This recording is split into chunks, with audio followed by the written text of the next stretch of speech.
1784 British east India കമ്പനിക്കെതിരെ പോരാട്ടം നയിച്ച പ്രമുഖ ഗോത്രവർഗ നേതാവാര്? ഉത്തരം തിൽക മാഞ്ചി. 1750 മുതൽ 1785 വരെ. സായുധ കലാപത്തിനായി ബീഹാറിലെ ബഗൽപൂർ മേഖലയിൽ സാന്താൾ, പഹാരിയ ഗോത്രവിഭാഗങ്ങളെ സംഘടിപ്പിച്ചു. ബ്രിട്ടീഷ് അടിച്ചമർത്തലുകൾക്കെതിരെ ശക്തമായ ചെറുത്തുനിൽപ്പ് നയിച്ചു. ഇനി പറയുന്ന പോയിന്റ് ഒന്ന് എഴുതി വെച്ചാൽ നന്നായിരിക്കും. അദ്ദേഹത്തോടുള്ള ആദരസൂചകമായി 1991 ബഗൽപൂർ സർവകലാശാലയെ തിൽക മാഞ്ചി ബഗൽപൂർ യൂണിവേഴ്സിറ്റി എന്ന് പുനർനാമകരണം ചെയ്തിട്ടുണ്ടായിരുന്നു. രണ്ടാമത്തെ ചോദ്യം. പഴശ്ശിരാജാവിൻ്റെ സൈന്യത്തിലെ കുറിച്യ വിഭാഗം തലവനും 1802 വയനാട്ടിലെ പനമരം കോട്ട പിടിച്ചെടുക്കുന്നതിൽ നിർണായക പങ്ക് വഹിച്ചതുമായ ഗോത്രവർഗ പോരാളി ആരാണ്? ഉത്തരം തലക്കൽ ചന്തു. പഴശ്ശിരാജാവിൻ്റെ സൈന്യത്തിലെ പ്രമുഖ കുറിച്യ പടത്തലവനായിരുന്നു തലക്കൽ ചന്തു. 1802 എടച്ചേന കൊങ്കനോടൊപ്പം ചേർന്ന് വയനാട്ടിലെ ബ്രിട്ടീഷ് കോട്ടയായ പനമരം കോട്ട ആക്രമിച്ചു പിടിച്ചെടുത്തു. 1805 ബ്രിട്ടീഷുകാർ ഇദ്ദേഹത്തെ പിടികൂടി വധശിക്ഷയ്ക്ക് വിധേയനാക്കി. മൂന്നാമത്തെ ചോദ്യം. പഴശ്ശിരാജാവിനു ശേഷം വയനാട്ടിൽ ബ്രിട്ടീഷ് ചൂഷണത്തിനെതിരെ 1812 കുറിച്യ കുർമ ഗോത്രവർഗ വിഭാഗങ്ങളെ ഒരുമിപ്പിച്ച് കുറിച്യ ലഹളയ്ക്ക് നേതൃത്വം നൽകിയ പ്രധാന നേതാവാര്?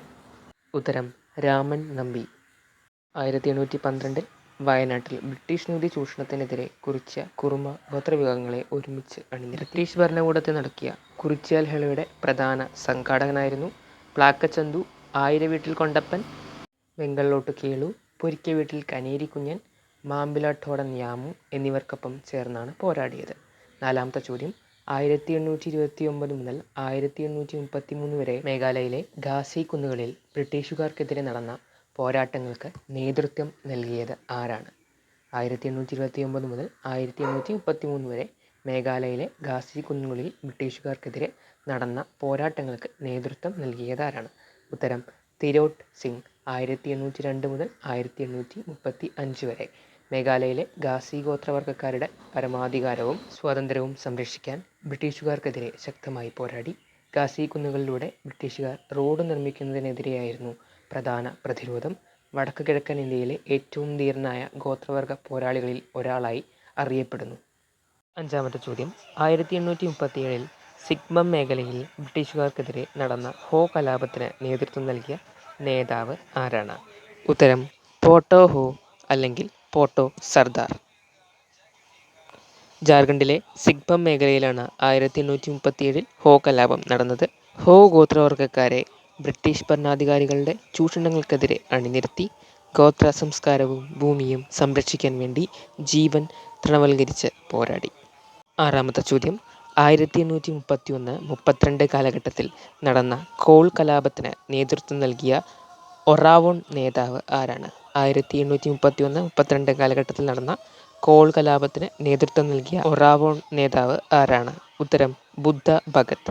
1792 മുതൽ 1832 വരെ. ജാർഖണ്ഡിലെ ഛോട്ടാ നാഗ്പൂർ മേഖലയിലാണ് പ്രശസ്തമായ കോൾ കലാപം നടന്നത്. ബ്രിട്ടീഷ് അധികാരികൾക്കും ജമീന്ദാർമാർക്കുമെതിരെ ഒറാവോൺ മറ്റ് ഗോത്രവിഭാഗങ്ങളെ നയിച്ചു. ബ്രിട്ടീഷ് സൈന്യവുമായുള്ള ഏറ്റുമുട്ടലിൽ വീരമൃത്യു വരിച്ചു. ഏഴാമത്തെ ചോദ്യം. 1832-33 കാലത്ത് നടന്ന ഭൂമിജ് കലാപത്തിന് നേതൃത്വം നൽകിയ നേതാവ് ആരാണ്? ഉത്തരം ഗംഗാ നാരായൺ സിംഗ്. ബംഗാൾ, ജാർഖണ്ഡ് എന്നിവിടങ്ങളിലെ ജംഗിൾ മഹൽ മേഖലയിലാണ് പോരാട്ടം നടന്നത്. ഭൂമിജ് ഗോത്രവിഭാഗങ്ങളെ ബ്രിട്ടീഷ് ഈസ്റ്റ് ഇന്ത്യാ കമ്പനിക്കെതിരെ സംഘടിപ്പിച്ചു. ഈ ശക്തമായ കലാപത്തെ ബ്രിട്ടീഷുകാർ ഗംഗാ നാരായണിൻ്റെ ഹംഗാമ എന്ന് വിശേഷിപ്പിച്ചു. എട്ടാമത്തെ ചോദ്യം. 1855 സാന്താൾ കലാപത്തിന് നേതൃത്വം നൽകിയ സഹോദരങ്ങൾ ആരെല്ലാം? 1855 സാന്താൾ കലാപത്തിന് നേതൃത്വം നൽകിയ സഹോദരങ്ങൾ ആരെല്ലാം? ഉത്തരം കാനു മുർമു, സിദ്ധു മുർമു. സിദ്ധു 1815 മുതൽ 1855 വരെ.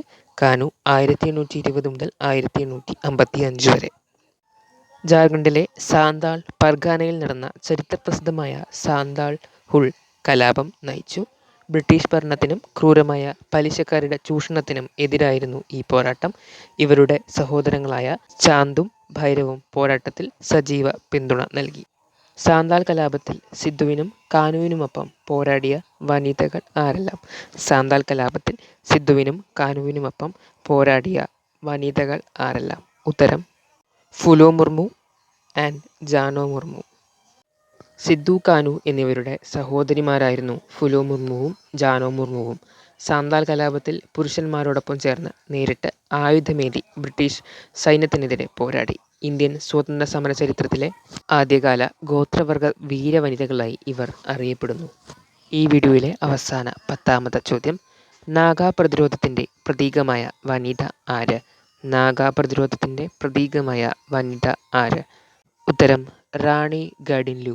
1915 മുതൽ 1993 വരെ 13ാം വയസ്സിൽ ബ്രിട്ടീഷുകാർക്കെതിരെയുള്ള ഹൈരാഗ പ്രസ്ഥാനത്തിൻ്റെ ഭാഗമായി സ്വാതന്ത്ര്യ സമരത്തിലേക്ക് കടന്നുവന്നു. ജവഹർലാൽ നെഹ്റു ആണ് ഇവർക്ക് റാണി എന്ന ബഹുമതി നൽകി ആരംഭിച്ചത്. 1982 ഭാരത സർക്കാർ പത്മഭൂഷൺ പുരസ്കാരം നൽകി ആദരിച്ചു. ഇതിൽ നിന്ന് തിരിച്ചും മറിച്ചും ചോദ്യങ്ങൾ അക്ഷരമുറ്റം ക്വിസിന് ചോദിക്കാൻ സാധ്യതയുണ്ട്. സെപ്റ്റംബർ 10-നാണ് സ്കൂൾ തല മത്സരങ്ങൾ നടക്കുന്നത്. ഇനിയും ഇതുപോലെയുള്ള ഉപകാരപ്പെടുന്ന വീഡിയോകൾ ഈ ചാനലിൽ അപ്ലോഡ് ചെയ്യുന്നതായിരിക്കും.